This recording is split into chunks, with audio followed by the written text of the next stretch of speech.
Good afternoon. Welcome to the New America Foundation. I'm Peter Bergen. I run the National Security Program here. Really a pleasure and honor to introduce John Sopko, who's the Special Inspector General for Afghanistan. He's had a distinguished career both on the Hill and also in private practice. He was at Aiken Gump before he took up his most recent job as SIGAR. A long career on the Hill, Chief Counsel for Oversight and Investigations for the House Committee on Energy and Commerce, working chaired by John Dingell. Worked as Chief Oversight Counsel for the House Select Committee on Homeland Security. Worked for Sam Nunn when he was on the Senate Subcommittee on Investigations. Has had a distinguished career as a state and federal prosecutor, as a trial attorney with the U.S. Department of Justice. And we'll talk to you today a little bit about his recent findings in Afghanistan. He goes there about every 2 months and is going to be leaving shortly for another trip. And he will speak for about half an hour, then I'll engage him in a little bit of Q&A and then throw it open to you. Thank you, sir. Great. Thank you.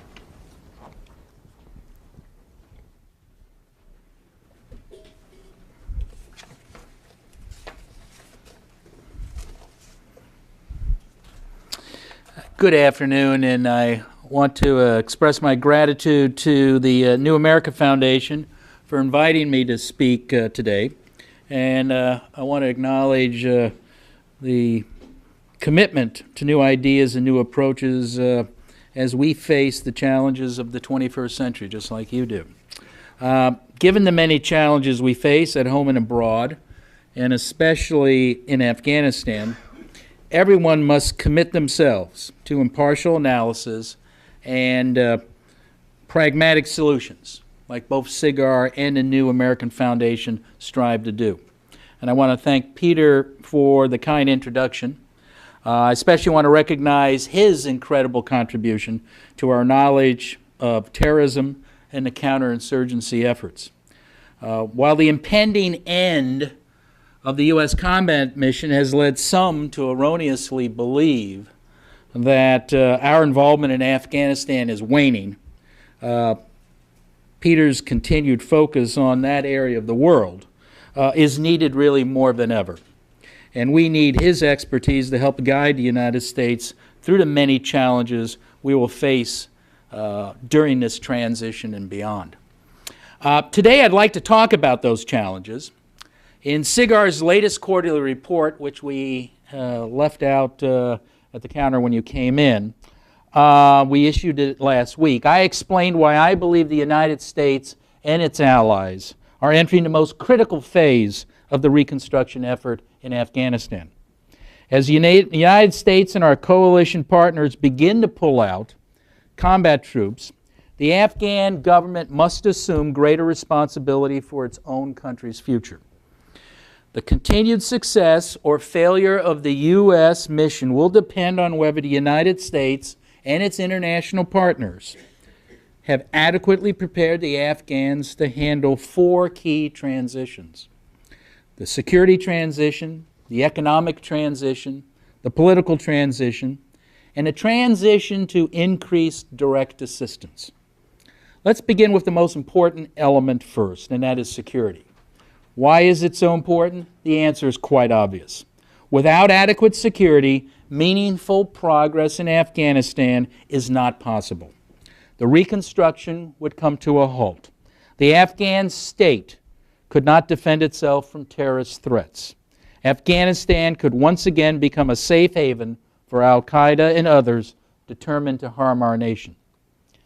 America's plan for ensuring security within Afghanistan is to build up the capacity of the Afghan National Security Forces. So far, the United States has spent more than $54 billion, over half of the total reconstruction effort, on that purpose, to train and equip the Afghan National Security Forces. I am pleased to note that we have come a long way in this effort. The Afghan National Security Forces, or ANSF, have assumed the lead for providing security throughout most of Afghanistan. They now work hand in hand with U.S. and coalition troops to hunt down terrorists throughout the country. In addition, ANSF Special Forces have made impressive strides toward becoming a fully independent and effective force. However, the audits by the DoDIG, GAO, and SIGAR have identified multiple problems the United States must address to make sure the Afghan Army and police are ready for 2015. SIGAR has found police buildings turned over to the Afghans that sit empty, a lack of trained personnel capable of conducting basic operation and maintenance for the nearly 900 buildings that we are going to turn over to the Afghan National Security Forces, and a Ministry of Defense that's not even capable to purchase fuel and provide it to the troops and the police in the field. Because of SIGAR's ongoing concerns with the ANSF, SIGAR is building a body of work to eventually answer the ultimate question: are the Afghan National Security Forces ready? To help answer this question, SIGAR has an ongoing audit looking into the reliability, accuracy, and usability of reported numbers for the security forces. We are very concerned because the ANSF were supposed to achieve an end strength of 352,000 troops by last October. However, as we reported last week, the ANSF has fallen short of its staffing goals. The number of troops ready for duty is even lower than what we have thought when you consider AWOL employees, civilian employees, desertions, and ghost employees. We also have concerns about the accuracy of those numbers.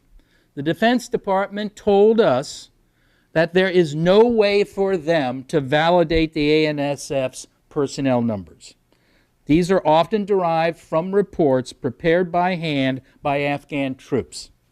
It is hard to know if the Afghan Army and police are ready if we don't know how many there are. We need accurate troop numbers in part because the United States uses these figures to pay ANSF salaries, to pay for the weapons, to pay for the food, and the other equipment and so forth. We must know what we're paying for, or we expose ourselves to potential fraud, waste, and abuse. Now, every Afghan expert I have spoken to agrees we need to ensure security, or else everything we are trying to do will fall apart. That is why SIGAR will remain focused on this key pillar of the U.S. mission, especially as the ANSF begins to stand on their own.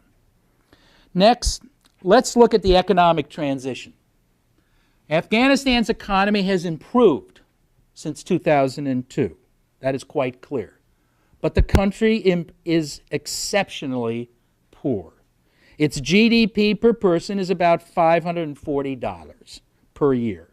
And Afghan's fiscal sustainability ratio, which is the domestic revenues versus operating expenses, is one of the lowest in the world. The International Monetary Fund recently released a report about the looming budget crisis in Afghanistan, explaining that it is partly caused by widespread tax evasion and theft of customs revenue. They noted that the Afghan government can't even cover half of the country's current budget and is years away from being able to pay its own way. We need to face up to this stark reality. The Afghan government currently raises about $2 billion a year in revenue. Yet it may eventually cost up to $10 billion a year to sustain everything the international community has helped build over the last decade. SIGAR is carefully studying this problem by focusing on Afghanistan's efforts to raise revenue, primarily through taxes and customs duties. We will issue a report next week that examines taxes that the Afghan government may be, ironically, inappropriately and illegally collecting and assessing on U.S. businesses. I guarantee this report will be compelling, and it is going to be of interest on the Hill, in the press, in our contracting community, as well as in Afghanistan. SIGAR's auditors and analysts have also looked at USAID and the U.S. Customs and Border Protection Agency's efforts to help the Afghans generate revenue at the borders, which is one of their main areas to generate revenue. Unfortunately, the Afghans have struggled with corruption at customs and duty offices. Some customs offices reportedly lose up to 70% of their revenue, potential revenue I should say, due to corruption every year. And last fall, SIGAR found that cash counters installed at the Kabul International Airport to help prevent illegal money laundering were still not being properly used. In fact, passengers designated by the Afghan government as very important persons, VIPs, could bypass the currency controls altogether. The Afghans have even created a VVIP lounge for government officials to avoid this inconvenience. U.S. Department of Homeland Security officials have told SIGAR recently that Afghan customs officials readily admit they would experience repercussions, to say the least, if they instituted real cash controls at the Kabul airport. During my next trip to Afghanistan, I had hoped to visit all of the major border crossings to personally examine U.S. and Afghan efforts to combat illegal activity at the border and collect revenue. Unfortunately, due to security issues, it may not be possible for me to visit all of them, which in itself is a stark reminder of the tenuous hold we have on security in the countryside outside of Kabul. Ultimately, unless the Afghan government raises more revenue, the U.S. mission will be at risk. So until I see otherwise, I will remain deeply concerned that we need to see more progress from the Afghan government on corruption connected to taxes and customs. Now, the economic transition goes hand in hand with the political transition. Helping Afghans build a stable, representative government capable of providing basic services is a core goal and has been a core goal of the United States reconstruction effort for 10 years. The next milestone in Afghanistan's political evolution will be the presidential election, set for 2014, and then the parliamentary election in 2015. The stakes are high.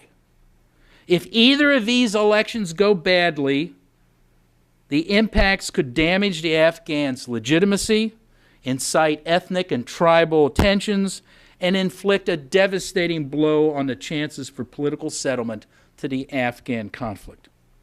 Now, USAID has provided approximately $179 million to help Afghanistan prepare for these elections. But there are troubling signs that more oversight is needed. For example, SIGAR's latest quarterly report to Congress warns that the Afghan parliament has made no changes to the country's electoral law, and those changes are needed to avoid the serious allegations of ballot box stuffing and other voter fraud encountered during the last elections.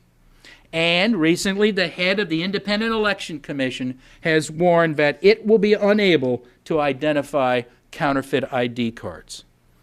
Unless we fix these problems before the 2014 presidential election, the Afghan people may have powerful reasons to question the results. Now, regardless of who wins the election, the U.S. needs to place more pressure on Afghan leaders to combat corruption inside their government. Corruption in Afghanistan is absolutely corrosive, eating away at its reputation in the world, and more importantly, at the faith of the Afghan people in their government leaders, programs, and peoples. According to Transparency International, Afghanistan is perceived as having the worst public corruption in the world, tied for last place with North Korea and Somalia. And according to the United Nations, half of the Afghan population pays a bribe when requesting public service. Some experts have recently described Afghanistan as nothing other than a vertically integrated criminal patronage network. stretching from the lowest civil servant to the highest levels of government. Now, SIGAR itself, my organization, has had much experience battling against this criminal patronage network. For example, I'm very proud that our little agency was the first, and as far as I know, the only U.S. law enforcement agency that has actually proceeded with an in-rem action in Afghanistan. Now, for those of you who are not lawyers or prosecutors, let me briefly explain what that meant. What it meant in this case is that we identified $50 million stolen from the United States Treasury, and it was sitting in an Afghan bank account. We identified the bank account, we obtained a court order in the United States and had it served on the Afghan government to get them to seize that money. For months, we pressed the Afghan Attorney General's office and the Ministry of Foreign Affairs to freeze the account and begin the legal process to allow us to seize that cash. At first, we were told the bank account was frozen and the money was protected. Unfortunately, as too many times it is the case, a few weeks ago we learned that the money was mysteriously unfrozen by some powerful, unnamed bureaucrat in Kabul. Now, most of the money is gone. Now, we will continue to try to find that money, and we will continue to try to prosecute the individuals who were involved in stealing the money. And we will continue to work with honest Afghan officials.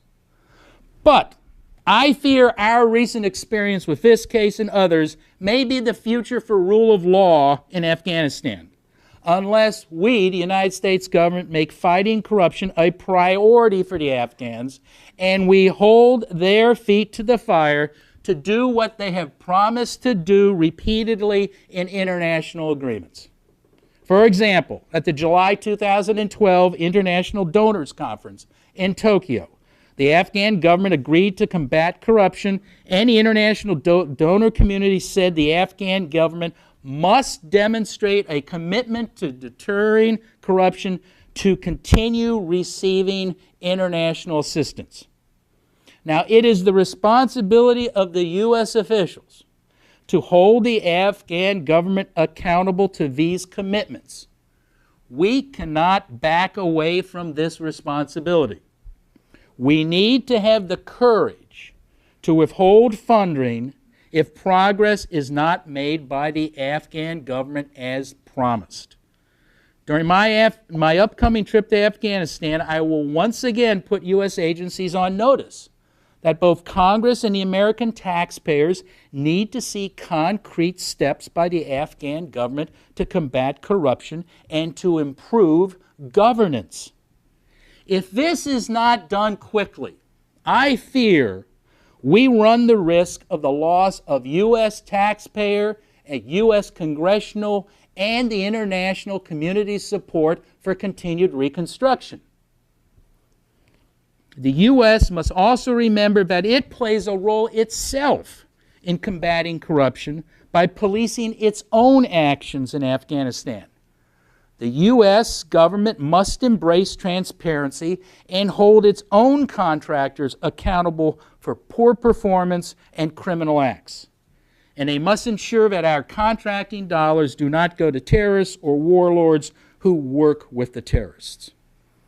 Now, this brings me to the final pillar of the transition, the shift to increased direct assistance. Now, before 2010, the United States provided most of our assistance to Afghanistan through contracts, grants, and cooperative agreements. These have been executed outside of the Afghan budget, and for the most part, beyond the reach of potentially corrupt Afghan officials. But that is changing. At the Tokyo conference again in July 2012, the international community, including the United States, agreed to provide more than $16 billion in foreign aid through 2015. And they also promised to give 50% of that money as direct assistance. During President Karzai's subsequent visit to the United States, he apparently received assurances of more direct assistance, including a promise by USAID to transfer assistance for the construction of the third turbine of the famous Kajaki Dam hydroelectric plant, directly to the Afghans. Now, direct assistance, sometimes called government-to-government assistance, is development aid deposited in a host country's national budget. This assistance can be delivered through multinational trust funds or through bilateral agreements. The host country controls the money. It can be used to support every aspect of a developing country's budget, from paying civil servant salaries to constructing new schools and clinics. Now, despite what some say, I and my agency do not oppose direct assistance. It's not our call. If the government decides to do it, it has to be done. It actually has many potential benefits. For example, studies suggest that direct assistance may have a larger positive impact on a developing country's economy because more of the funds stay in the country rather than going to large foreign contractors. It also helps the host government learn how to carry out the work on its own rather than depending on foreign contractors. But despite its potential benefits, I have two major concerns as an Inspector General about direct assistance. First, we have to ensure that the Afghan government has the capability to manage and account for the billions of dollars that will come to it as direct assistance. That makes common sense. The second concern I have is we have to make certain that the direct assistance is not in any way perverted by the endemic corruption that has been identified by everyone who has studied Afghanistan. And we have to ensure that to make certain that the money gets to its intended purpose. Now, capacity problems haunt even the best ministries in Afghanistan. For example, USAID frequently cites to us the Afghan Electrical Company, referred to as DABS, as one of the most capable ministries for the transition to direct assistance. And it very well may be. But SIGAR's Audit's work would say otherwise. We found that despite improvements, DABS continues to depend on subsidies to survive and requires technical assistance to install equipment paid for by the United States. SIGAR's concerns about the capacity of the other ministries were heightened by our recent discovery that USAID completed capability assessments of 13 Afghan ministries scheduled to receive direct assistance. Our preliminary review of these assessments raised some concerns. For example, one of the assessed ministries had questionable costs that exceeded the ministry's entire budget. Its staff lacked minimal procurement training, minimal contracting training, and it had no specific mechanism to check that its beneficiaries were not terrorists. Now, I'm pleased as the Inspector General that USAID would conduct these ministerial assessments. But as I recently told a number of senior USAID officials in Washington, this is only the first step to protecting U.S. taxpayers from potential fraud, waste, and abuse. The second step is for USAID to use these assessments to create effective safeguards based on the weaknesses they identified. And more importantly, USAID must be willing to stop funding Afghan ministries if they do not live up to those safeguards. I believe those safeguards should be built on a foundation of transparency, but I have some serious concerns on that front. SIGAR has obtained emails from USAID officials and has been told by USAID officials that the Afghan ministries had the right to redact any part of those ministerial assessments they didn't like before sharing those assessments with my office, with the American taxpayer, and with Congress. Now remember, these are ministerial assessments required by the Appropriations Act to be done by USAID. These are ministerial assessments paid for by the U.S. taxpayer, dealing with U.S. taxpayer money going to the ministries. How can we hold the Afghan ministries to tough internal control standards if you say it starts off by letting them hide serious problems from both the American and the Afghan public? Now, I recently reminded the USAID officials that they must recognize that they are negotiating from a position of strength. Remember, we, the United States government, is giving the Afghans the money. We are in a position, before we cut the check and deliver it, to insist on attaching strings to that money. Strings that should bind the Afghans to strong internal controls and U.S. government oversight on how U.S. taxpayer money is spent. For these reasons, SIGAR is conducting a careful review of those assessments to determine the situation in each of those ministries. And also, we're doing a very detailed assessment on what USAID is doing, if anything, with those assessments. Now, I talked about corruption as a serious problem. It's a serious problem for direct assistance, and it has to be considered. Both SIGAR, the State Department, and other agencies of the government have found that Afghan officials remain reluctant to prosecute corrupt Afghan government employees, especially if they are high-ranking, and well-connected. So it's clear that any direct assistance must be accompanied by mechanisms established by the United States and other donors to provide independent and effective oversight over those funds. This is essential if we hope to ensure that the funds passing through the Afghan ministries go to the most qualified contractors and not the corrupt cronies of some Afghan official.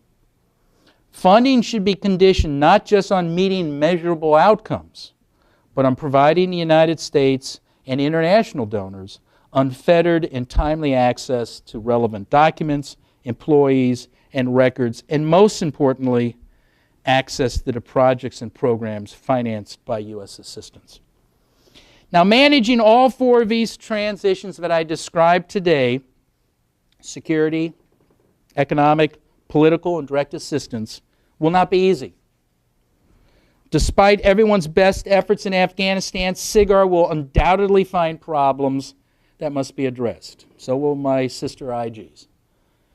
Nevertheless, they must be the main focus of our efforts for the next 18 months if we want success to occur. Now, in closing, I think it's important for me to add something here for the public record about my role and the role of an independent inspector general. Since my appointment last summer by President Obama, I have been surprised to learn how many people, both in and out of the government, do not understand the role of an independent inspector general. Over the last 10 months, I have been criticized by some bureaucrats for not pre-clearing my press releases with them, for not letting them edit the titles of my audits, for talking too much to Congress, for talking too much to the press, for talking too much to people like you, and basically for not being, quote-unquote, a team player and undermining our country's mission in Afghanistan, quote-unquote. Many in our government, many senior officials who you think would know better, seem to believe that an inspector general should be their partner, but more correctly, their silent partner. In their opinion, my reports should be slipped in a sealed envelope in the dead of night under the door, never to see the light of day. Because those reports could embarrass the administration, embarrass President Karzai, embarrass Afghanistan. Now, to their surprise, I will announce today, like I have done on numerous occasions, I support the mission in Afghanistan. Otherwise, I would not have taken the offer from the president when given to me. That is why I accepted the appointment. We must defeat the terrorists hiding in Afghanistan and build up an Afghan government capable of ensuring that Afghanistan will never again become a safe haven for those who want to harm the United States. But I also believe just as passionately, maybe even more passionately, that for the mission to succeed, we must conduct independent and robust oversight. Oversight that will bring about needed change and improvements. Oversight that gets the attention of the American people. Oversight that gets the attention of Congress and helps ensure that the problems we identify are addressed and not swept under the rug and ignored, like so many reports I have seen in the past, and probably you have. Great reports, great studies, and they end up in the circular file. Now, I am not a cheerleader. I'm a watchdog. It is my job to point out what isn't working so it can be fixed. To do it any other way is just to muddle through. Too many Americans have been killed and wounded in Afghanistan, and too much taxpayer money has been spent to simply accept the status quo. I've spent over 3 decades here in Washington working in and around the government, including over 2 decades working on Capitol Hill as an investigator. And I have learned, if I have learned anything over those 30 years, it is this. Nothing gets done in this town, no reform occurs if you don't generate support from the American people and the Hill.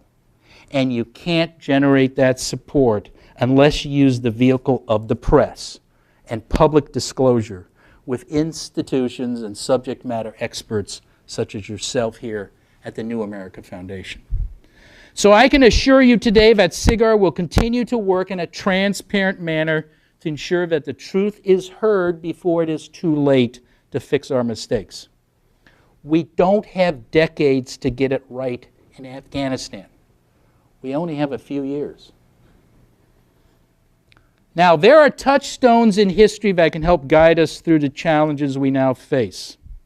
I'm especially inspired, maybe because I'm a history buff, by the words of Abraham Lincoln in his second address to Congress, delivered in 1862. Civil War was not even a year old. Outcome was far from certain. Lincoln told Congress that the question confronting the nation at that time was not, can any of us imagine better? The question was really, can we all do better? He said we must think anew and act anew. Ladies and gentlemen, those words ring true today as they did when they were spoken. They speak to the war in Afghanistan just as they did 150 years ago in our Civil War.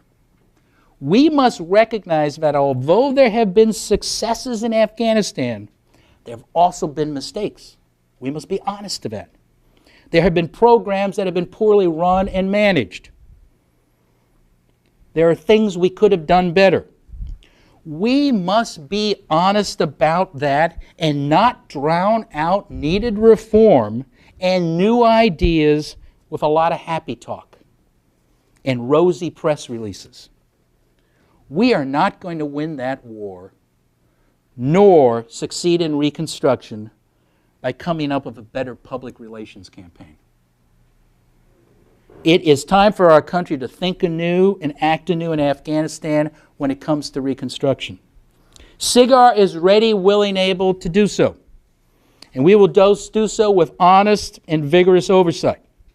I hope we can also rely on your help in this ongoing challenge. The alternatives are simply not acceptable. Not to us, not to our allies, and certainly not to the Afghan people. Thank you very much.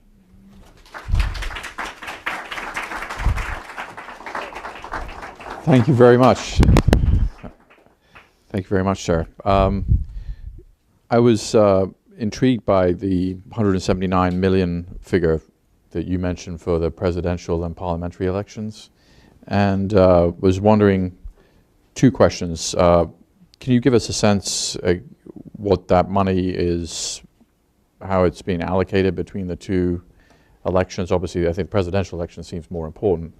And is there much consideration of the fact that there's unlikely to be a winner in the first round? I mean, it seems, you know, the Afghan electoral system, you have to get more than 50% of the vote. I don't see a candidate who will get that in the first round. So you're really talking about a whole other election, a runoff election, which there doesn't seem to be much discussion of, both as a security issue.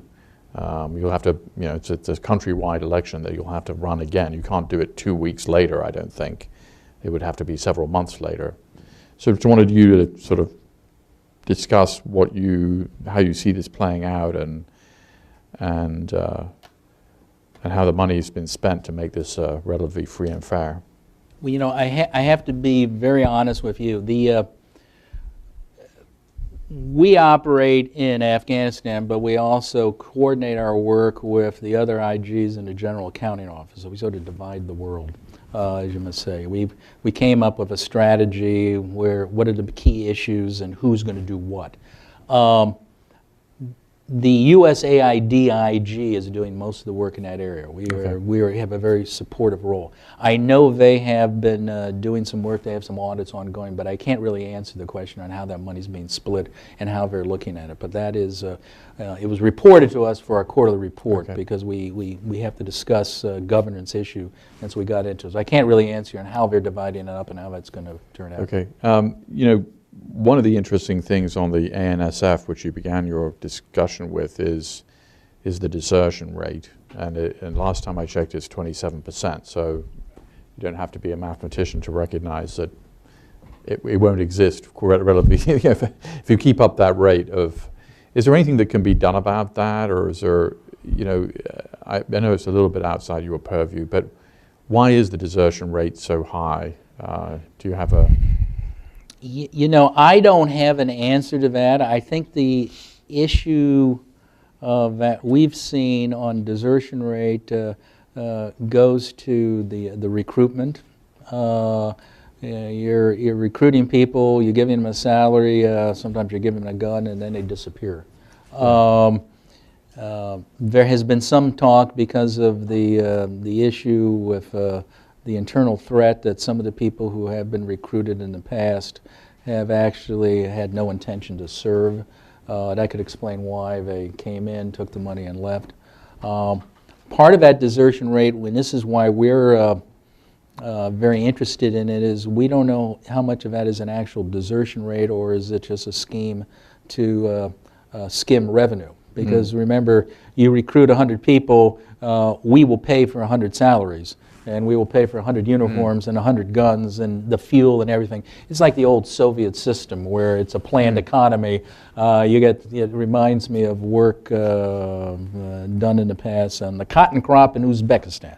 I know somebody who's done a lot of work in that area, and how the Soviet Union used to spend all this money for the cotton crop, and it turned out that 30 or 40% of it never existed, but the money was still taken by the former Soviet bureaucrats, including, I think, Brezhnev's son-in-law in Afghanistan. So, and not in Afghanistan, in Uzbekistan. So that's the same issue that could be going on here. So I can't really. Yeah. That's an interesting, because that would explain, because this desertion rate is it's phenomenal. Yeah. And again, I don't know what life is like as an Afghan recruit. It may not be that interesting or exciting, or once you get there, you realize it's not your cup of tea. So the 352,000 is the number for the Afghan National Security Forces, and that's a number that's going to be initially there was an idea that would be drawn down, but now that there seems to be a decision that we're going to maintain that number. Yeah. So what do you think the real number is? That I don't know, and that's what our audit's going to find out. Yeah. What we do know, as DOD has been very honest, saying they can't confirm the number. So they get this number from the Afghans and they don't confirm. And that, raises to some extent the security issue. Now, we didn't really talk about that, but what is the impact on the security or lack thereof on U.S. people getting out to verify things? So some of these Afghan military bases, it's very difficult to get into now because there's no U.S. presence. But kind of balanced against that in a sort of more optimistic sense is the fact that you said that when you opened your remarks, Sarah, that the ANSF does seem to be in the lead now and is doing sort of okay. Yes, the big question will be, as I'm told, and again, I'm not an expert on military affairs, but this fighting season will be a critical fighting season. See how they hold up this year.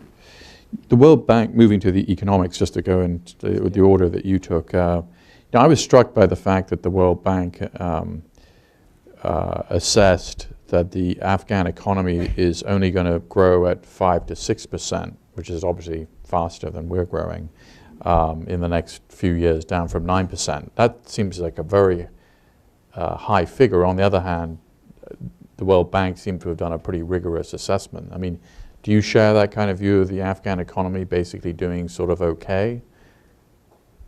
Well, the big question will be, again, going back to governance and security. There have been some successes. If the security deteriorates, the economy will deteriorate. And obviously there'll be some deterioration from the fact that as we draw down on our troops, there's going to be less money coming in that way, although that can be offset with the fact that if we do go to direct assistance, maybe more money will be spent in the country.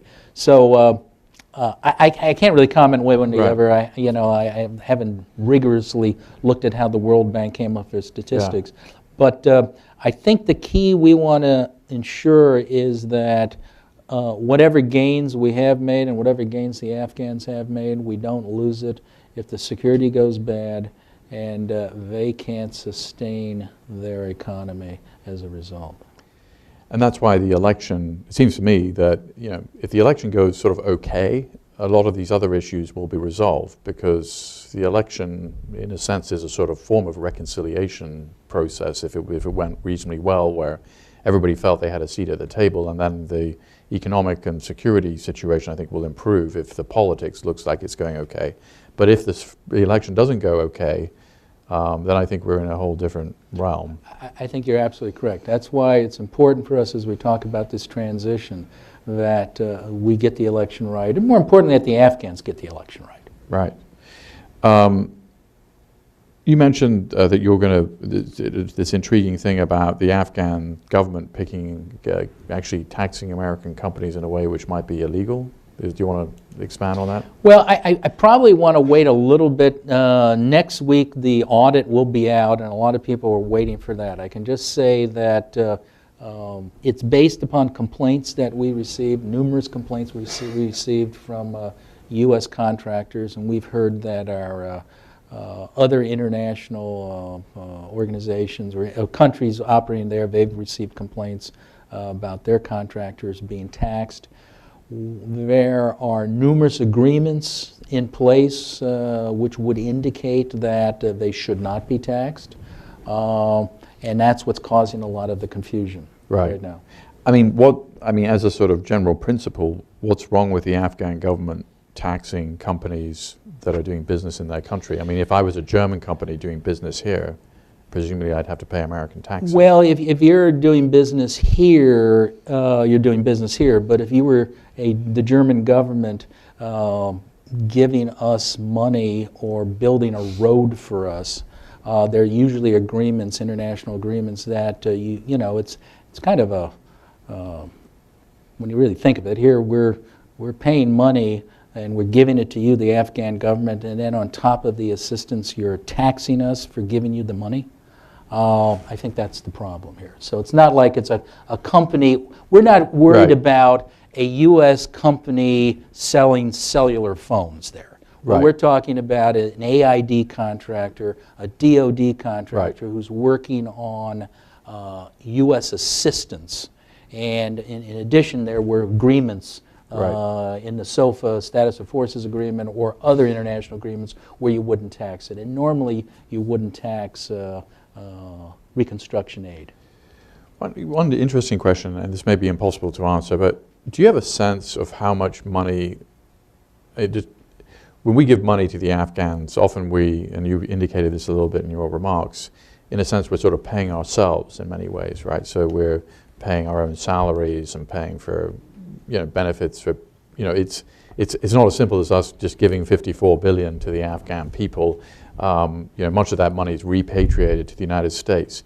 Have you ever looked at like what that level is? Because I understand that countries like Sweden go out of their way to kind of give as much money as possible to, not to basically just pay for Swedish salaries. And the United States, it doesn't really, come out that well in that comparison. Yeah, we haven't looked at that specifically. I Yeah. think there have been studies done by either the World Bank or the UN on the amount of money that, and I alluded to that, the amount of money that stays in a country, Yeah. direct assistance versus contracting off budget, which it's called, which would be if, USAID or DOD hires an American or a foreign contractor to do the work, that's off budget.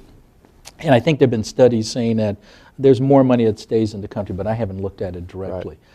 Our concern in it, and just to keep in mind, and I hope I articulated this correctly, is our concern is whether it's direct assistance or off-budget assistance. If the money's being stolen or the money's being wasted, whether it's by a U.S. contractor here in Northern Virginia or a Afghan official in Afghanistan, that's wrong. And it's my job to stop that, because what that means is there's less money. That's taxpayers' money that's being wasted.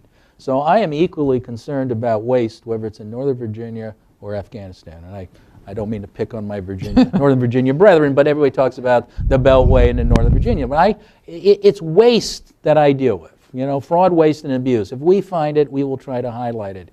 And I'm concerned that if 80% of the money or 70% or whatever the figure is being spent here in the United States and isn't helping the Afghans and is not being used. That's a concern to us. Is there, you mentioned this electricity DABs. Yeah. Are there ministries that you think are doing better than others in terms of, is the Ministry of Foreign Affairs doing better, or is there other kind of bright spots that you can point to? I haven't looked that closely. That's why we have the assessment team. Yeah. There are certain ministries which are better than others. Yeah. The 13 that we looked at or are looking at, they all have serious problems. And I can't rattle off the 13. They're listed in the quarterly report. And that doesn't even include the Ministry of Interior and Ministry of Defense. They too have problems. Right. Now, AID hasn't done an assessment on them, but we're looking at them also. What are the main problems that you find in these ministries? Bearing with all the usual caveats that Afghanistan is a... Well, a lot has to do with training. Yeah. A lot has to do with the capability to safely manage large sums of money, the ability to contract.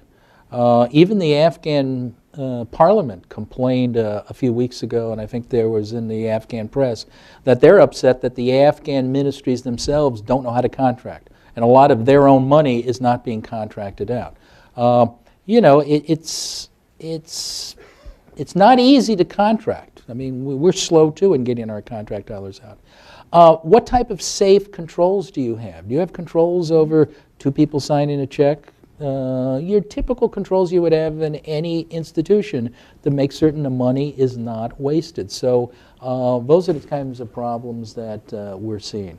Now, you have to realize that we have been spending money, a great amount of money over the last 10 years, supposedly building that capability. So it's of concern to us that this late in the game we have assessments, and they look like they're pretty good assessments, and they're saying, well, we didn't really accomplish much in the past on trying to build that capability. Right. One final question before we throw it over to the audience. You mentioned this interesting thing about contracts which inadvertently or for one reason or another end up in the Taliban, because they're basically trucking companies that are paying protection to.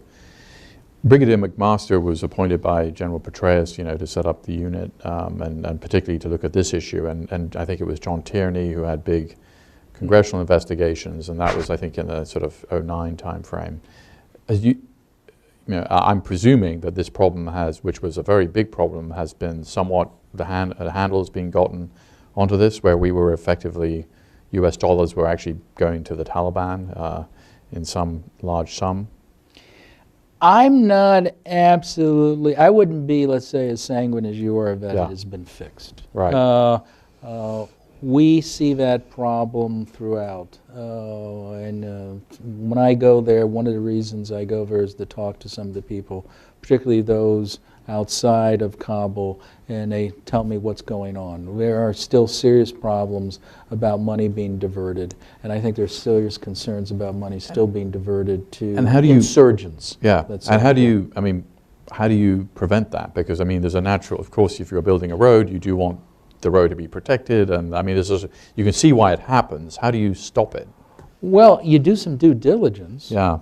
We do have an organization called the CIA and the Intel organizations, which have been in the press recently. They help, they should be helping our contracting officers on identifying who are good guys and who are bad guys.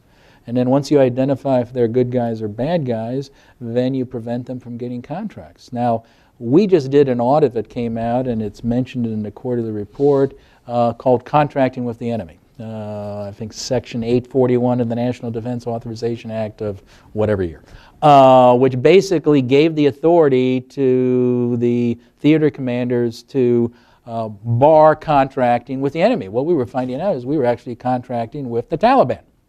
They had their own company.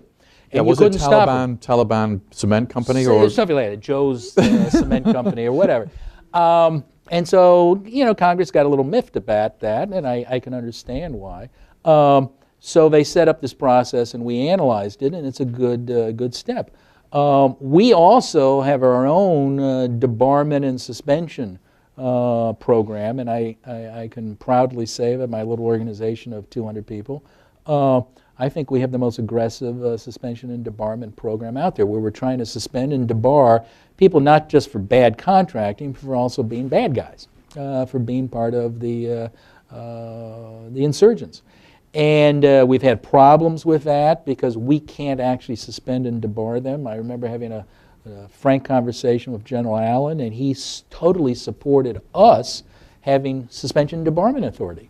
And that went up through the chain of command, and Southern Command supported it, but unfortunately we didn't get that authority.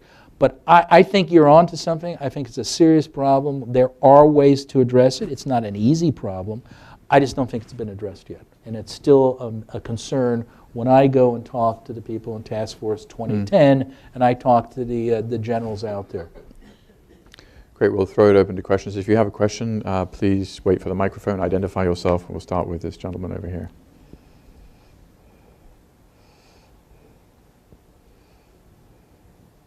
Thank you.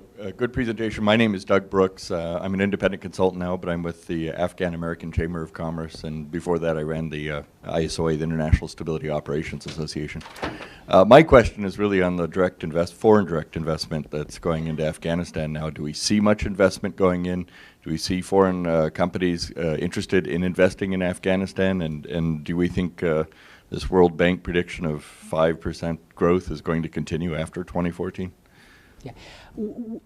We are seeing some international investment, not as much as I think the Afghans would like or as our government would like.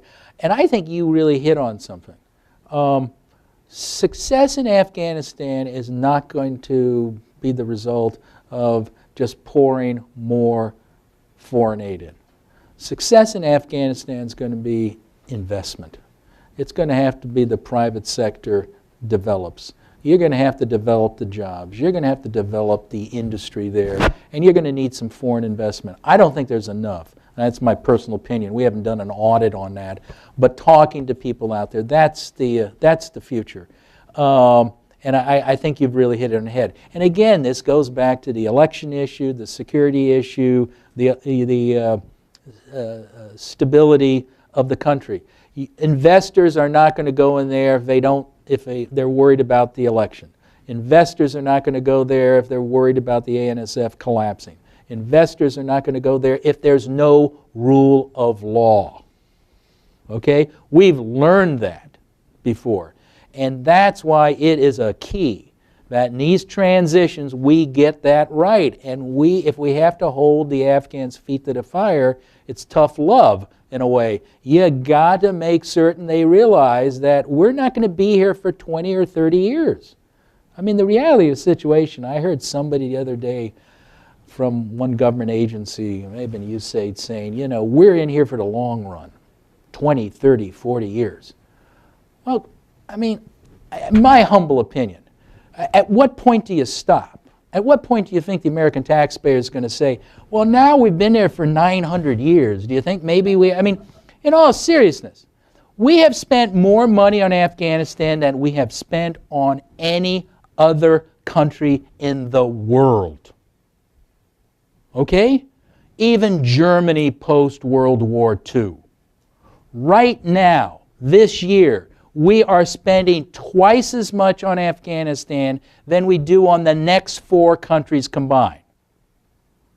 Iraq, Israel, Pakistan, and Egypt. Yeah. Twice as much. At what point, and I just throw this out, at what point do you think the American Congress and the American taxpayers are saying, well, now it's year 25 of this, it's the second decade, the third, remember we've been doing this for 10 years. At what point do you think it's going to run? That's why there's an urgency. Guys, let's focus on the problem now. We may not have, the taxpayer may say, look, and you understand that. I mean, I go to the Hill all the time. And I don't see much support up there for continued foreign aid. Is there any support? I mean, honest to God, I testified before the House Oversight and Government Reform Committee a couple weeks ago, and there were 22 members, one of my staffers counted, and every one of them came in and said, why are we doing this? What's your answer to that? I think we have to be honest to the American people in Congress. I think you say, state, DOD have to say, look, we've made some mistakes, we've had some great progress, we don't want to blow it now. You have to be honest. When I go up and talk to staffers, their biggest complaint is, no one's leveling with me. Don't tell me it's all happy time. It's happy news. It isn't. But I think the American people can take bad news. But the opposite point is also surely that, I mean, you're not advocating sort of stopping aid at all, right? I mean, you're also there as an advocate for the mission. As I said, I believe in the mission. Yeah. But I believe in a mission that's done correctly. I believe in a mission that doesn't end up just diverting the money to some warlord or terrorist or to Dubai. My mission is the taxpayers' dollars. Our mission is to ensure that Afghanistan does not become a haven for people who want to kill Americans. I mean, that's what the president enunciated it. That's the mission. And we are doing assistance there with that mission in mind. And so I view every dollar spent as it support that mission. And part of that is governance. Part of that is education. Part of that is making certain that the Afghan people support their central government. But it's got to be right. Yeah.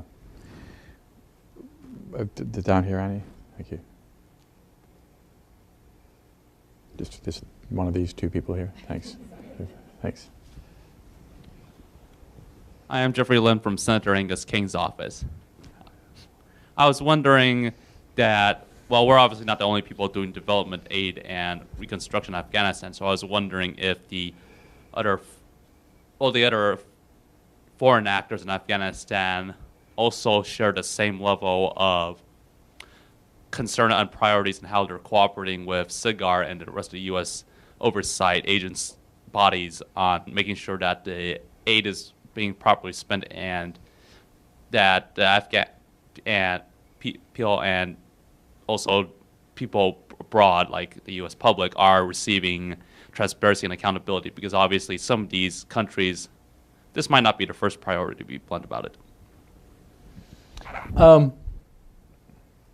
Let me try to answer that question as best I can.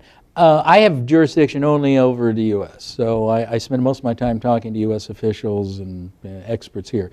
But I do talk to and have learned a bit about other foreign countries' foreign assistance programs over there. Some are better, some worse.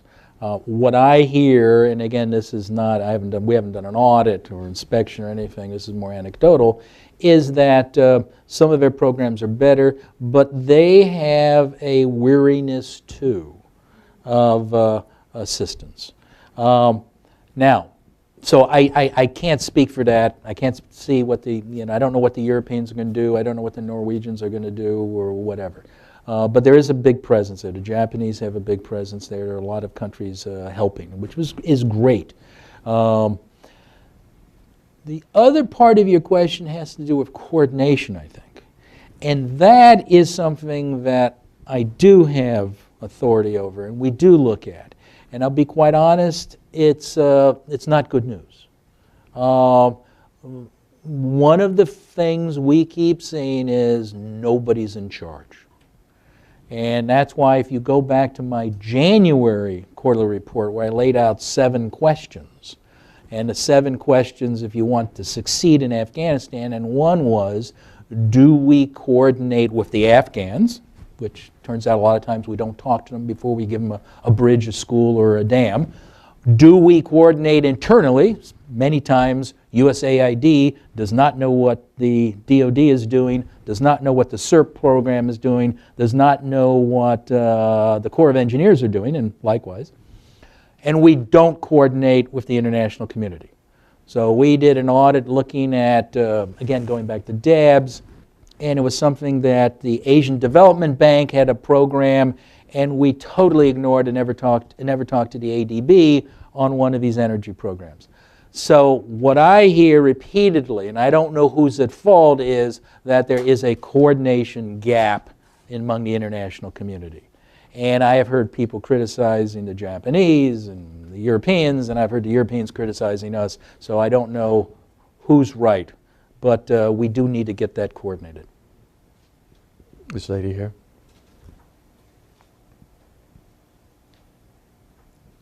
Thank you for your presentation and for your passion and commitment to the work. I'm Deborah Alexander, and I've just left Afghanistan. I was there for about 9 years. And the question that I have for you is, you're absolutely right. You've alluded to the fact that we've been talking about capacity building, about governance, about anti-corruption, really since even early part of the mission in late 2002, we really started focusing on it.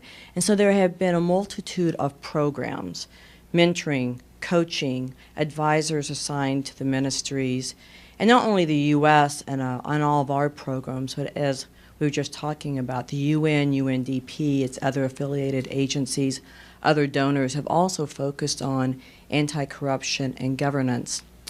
So after 12 years, we still don't have it right.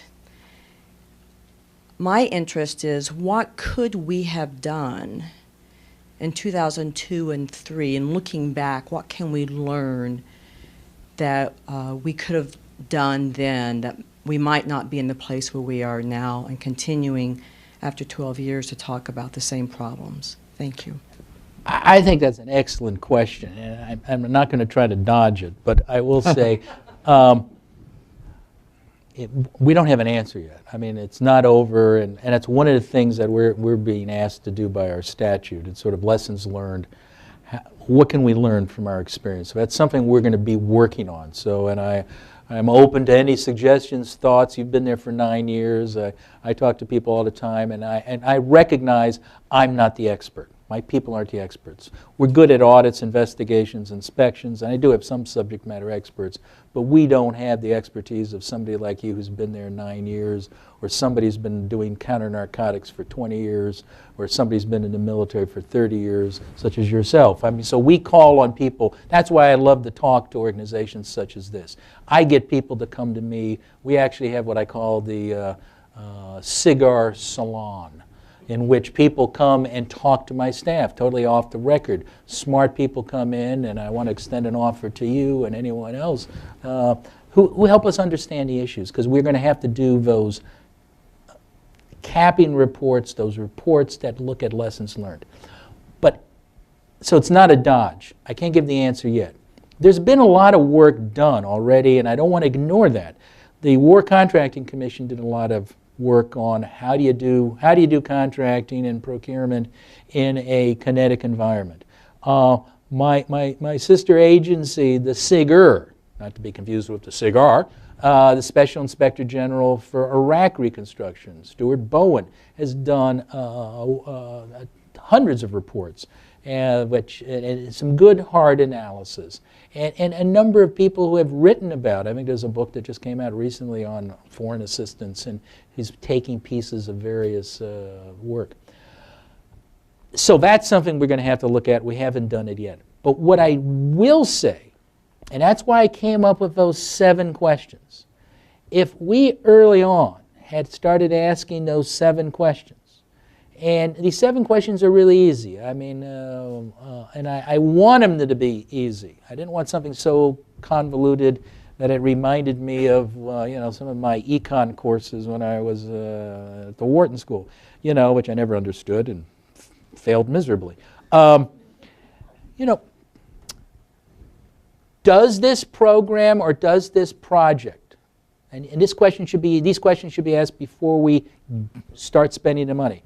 Does it meet our goals? It's like I always used to tell people, keep your eye on the prize. What is our national security, or what is our nation's objective in Afghanistan? Does this program, does this project, does this dam, does this road, does it support it? If it does, great. If it doesn't, maybe you don't want to spend the money on that program. Do the Afghans want it, and do they need it? You don't know how many programs we've seen, and you'll see some in the quarterly report. We never asked the Afghans, do you want it? Or more importantly, do you need it? We just built a couple of hospitals that the budget for fuel to power it is like, 8 to 10 times bigger than the entire budget was of the prior hospital. So how in God's name are the Afghans going to be able to sustain it? Third question is, did we coordinate it internally among the U.S., and did we coordinate it with our allies? Fourth thing, is it sustainable? Why build a clinic and give it to the Afghans if they can't sustain it? All we're doing is increasing their hopes and creating something that is just going to upset them. Do we, and it's also a waste of money, do we take in consideration in corruption, and have we built safeguards to make certain the money isn't stolen? Okay. Do we also have measurable, we have measures of success, and do we apply them? I don't know if I've got all 7. I think I got 6, and I think I forgot 1. But they're laid out. So I would go back and say, if those type of questions were asked early on, once the fighting stopped, and before we started pouring in the money, I think those may be the best lessons learned. So I just throw that out in my humble opinion. And again, I'm not an expert on foreign assistance. I wasn't hired to do that. I do oversight. But I think if you did answer those questions. Now, let me just back up, and this is something I told my friends at USAID, and I told Congress. You may still want to do the program, even though the answer to every one of those questions is no. And the reason is you're doing it for some other reason. An important national security reason, a political reason, or whatever. But if you're going to do that, say it. We know this program is going to fail. We know it's not coordinated, but we're doing it because we need it to maybe, get a certain organization or certain entity, a certain locale on board with the initiative. So, but at least say that and be honest with the appropriators and authorizers if you're in the executive branch, and be honest with yourselves if you're in the executive branch. That's why you're doing it. It's very likely it's not going to succeed. I don't know if that answers your question, or I hope I didn't dodge it, but yeah. Yeah, it is very tough. Lady here. Hi, it's Stella Dawson from Thomson Reuters Foundation. I have a couple of questions. Firstly, if you could say if you've seen any improvements since the Anti-Corruption Commission's been working in Afghanistan. And then secondly, I was intrigued and wanted to ask you a little bit more about the assessments of the 13 ministers. Have you seen those 13 assessments, the assessments that USAID has done? And have you also seen the versions after they've come back from ministries which you allege were allowed to make their comments or redactions? Because it suggests that you seem to be suggesting that there's some essentially collusion between the USAID and the ministries to hide something. Well, let me answer that question first. I'm not alleging collusion. I'm just an old prosecutor, an investigator. Been doing this for 30 years. If I'm a little suspicious, let's just say that. If somebody doesn't give me something, or really fights, and legally there's no reason for them not to give it to me, I'm always suspicious of that. And maybe that's because I'm an investigator at heart. The ministries, let's so you understand, we have the complete assessments. Because when they initially said, we can't give them to you unless the ministry's redacted, I said, let me just show you my statute. I am empowered, and it says by law, I get everything I ask for. If somebody withholds it, I make a determination that that withholding is unreasonable. I report it to the Secretary of Defense, the Secretary of State, and Congress. And amazingly, when you say that to somebody, usually you get the documents. So I got the documents. Congress didn't. Congress is still fighting, I think, to get the redacted versions. But I have not compared the redacted to the unredacted.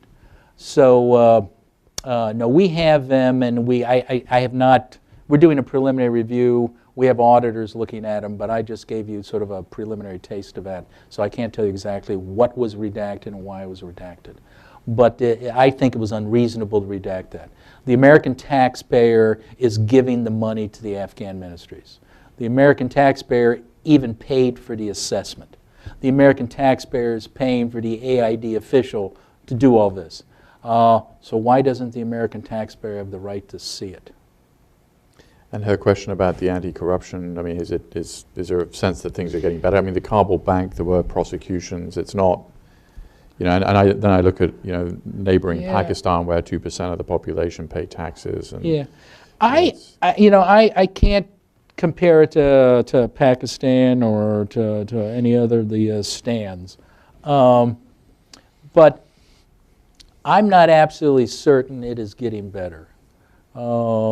Now I've been there for 10 months, but I've talked to a lot of people, and just so you know, when I started 10 months ago, I did something that I did when I worked for Sam Nunn for 15 years. I went out and talked to all the experts. And that was the beauty of working for Sam Nunn, and I hope most of you know who he was. And great statesman. And I would go out, and that was the fun thing working for Sam. I would go out and talk to all the experts.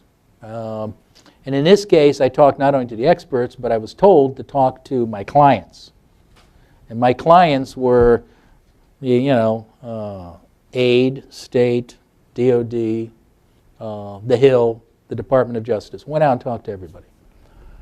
And to a man and woman, and these are the current ambassadors, the former ambassadors, the current head of SRAP, the former head of SRAP, you know, General Allen and many other generals out in Afghanistan and here, and many people in the Pentagon. They all came back with, because I asked them a question at the end, I said, what keeps you awake at night? And every one of them had two answers: security and corruption. Now that's as of 10 months ago. I keep going back and I keep talking to people. And everybody I talk to, they boil down to those two things, or a variation. They add the election to it, they add the loss of the Afghan people, you know, they won't support the central government, but it all boils down to security and corruption. So to answer your question, the experts are telling me corruption's still a problem. Now, I've talked to the MEC, which is the organization I think alluded to by the questioner, and I think it's a fascinating, fantastic organization. It was set up. It's an international plus an Afghan group that is looking at corruption, and they are risking their lives every day, I think, in speaking truth to power. And I will be meeting with them again. The commissioners are coming into town. Hopefully they will overlap with me. And I think it's a fantastic group, but I don't know, and I'll find out from them. I'll ask them, do they see things improving? They weren't too happy with the results of the Kabul Bank indictment or prosecutions. But I don't know the details. I've read their reports. So if the answer to the question, I don't think things are getting better vis-a-vis corruption. This gentleman here. Mike Sponder. I was once in government. That's not important. But building on your last one, which is now 10 years, the word corruption. The dictionary says corruption is stealing money from the government. They're taking money from us. And we've been talking, those words have been around for the last 10 years. They'll be around for the next 20 years. If we haven't solved it 10 years ago, why do you think we're going to solve it 10 years from now? So why keep using the word corrupt? They're just taking money from us. That's what it's simple. Based on your assessment of the two things that keep them up. But why is it keeping us up if we keep doing the same thing? Well, somebody wiser than me once said the definition of insanity is doing the same thing over and over again, assuming you'll have a different result. So maybe I'm insane. Maybe we are all insane. Corruption is a problem, and we got to address it. That's my job. Okay, if you steal money from the U.S. government, I arrest you, and then I turn you over to the Department of Justice. See, we're a law enforcement agency also. It's amazing. It scares the heck out of my wife. I actually can carry a gun, which I don't. God bless her. But we're law enforcement agencies. I got 60-some people who carry weapons. So it's my job to find corruption. I think the problem of corruption and what keeps them up isn't so much it's stealing money from the U.S. taxpayer. It's that the corruption will so upset the Afghan people that they will go to the bad guys. They will think to themselves, well, jeepers, it's just as bad as it was when the warlords are here. At least the Taliban had a rule of law. You know, it was Shahira, if I'm pronouncing it correctly. It's a vicious law, but at least the courts weren't corrupt. So maybe the bad, the insurgents are right. Maybe we shouldn't trust America. We shouldn't trust the foreigners. We shouldn't trust the central government. And I think that's what the big concern, and that's what was keeping General Allen and keeping the ambassadors awake, was that the corruption would be so bad that we would lose the hearts and minds of the Afghan people. And that will happen then with the election. They'll support the insurgents. The ANSF, maybe that explains why the ANSF, some of the people desert because there's corruption included in that. So I think that's the major reason. I don't think the corruption is that, obviously General Allen's upset that money's being stolen from the American till. He's an honorable man. But I think it was more that concern. And that's why people keep talking about corruption. Great. Any other questions? Take this final question. Thank you. Thank you. My name is Russ Emery, and I write for China Daily Mail. And thank you, Mr. Sopko, for a presentation with a pulse. And I would like to ask your opinion on the outside investment, which is so important. Where would China approximately rank among the investors? And is the ebbing of U.S. security an issue for China, if you know anything about it? Thank you. Yeah, I can't really give you a good answer on that. I know Chinese concerns are very interested in some of the mineral rights, but I don't know how they would rate vis-a-vis other. I think they have a major interest in it, but I can't give you an answer on that. We actually, if you look at our quarterly report at the end, I think we may list. And just so you know about the quarterly report, one of the reasons why you should pick up a copy or go online if it's better is, unlike most inspector generals who basically just say how many people they indict and how many audits they did and that's it, we are required by statute to do the biggest data call on Afghanistan. We are than any other IG. We do a major data call in 4 or 5 areas dealing with governance, the economy, corruption, security and all that. And so we put a data call out to all government agencies and some international agencies to get information.